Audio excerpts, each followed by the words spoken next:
What's going on, guys? So, I want to make a little video to talk about the injury report for, as of right now, just the Eagles headed into the game against the Cowboys, because it's getting pretty bad. And I'm just kidding now. It's not that bad. It's just everything's up in the air after yesterday. You all saw the video about Jalen Ramsey.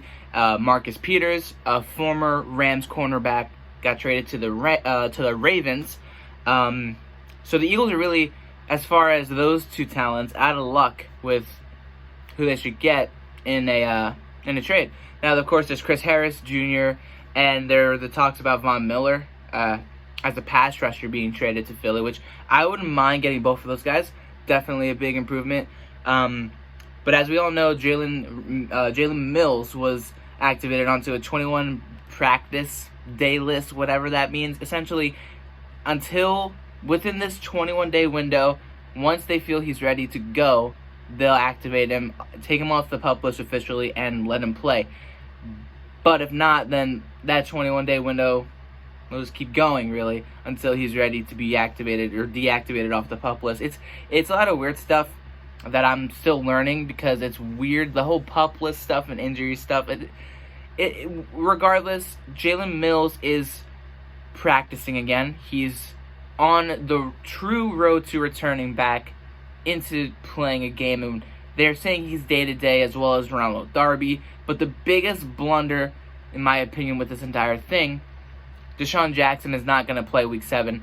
At least we're expecting him not to play Week 7. They're saying that he just won't be ready, that he's not healthy enough. He hasn't been practicing at all. He missed today's practice. Darren Sproles missed today's practice, so he's probably not going to play either. So we're missing people offensively still.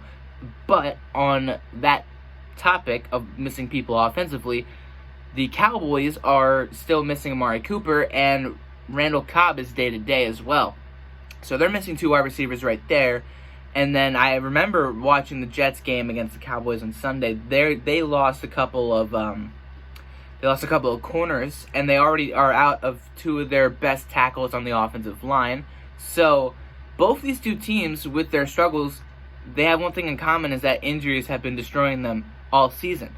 The Cowboys, another big thing with them is that they are also second worst in, I believe, penalties allowed, or yardage allowed off of penalties, with 470 yards from penalties alone. That's it. And that's big. The only other team worse than them, I believe, is I think it's the Jaguars or the Dolphins. Somebody in the AFC that's really just not good. I can't remember the stat right off the top of my head, but I remember reading that. And that's shocking, considering that team, with the talent and depth that it has, not that bad. Like, let's be real here. And this whole week is going to be talking about this whole matchup. And they're both struggling teams. They're both injuries have been killing them.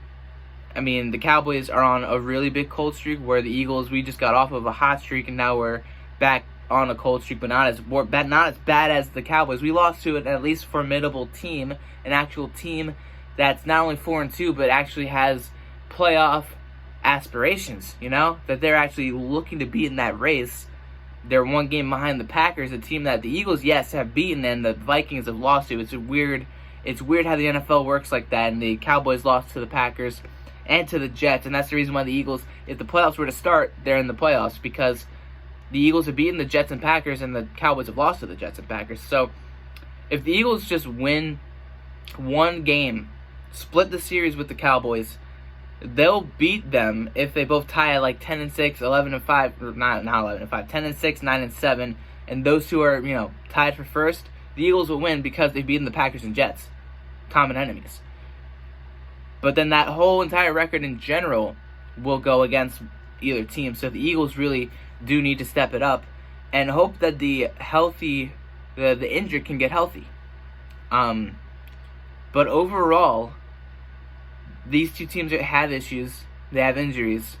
Hopefully, both teams can get people back. I'm not rooting for the Cowboys to get anyone back because I'm an Eagles fan, but regardless, let me know what you guys think, and I'll see you guys next time where I break down the game and who I think is going to win. Peace out.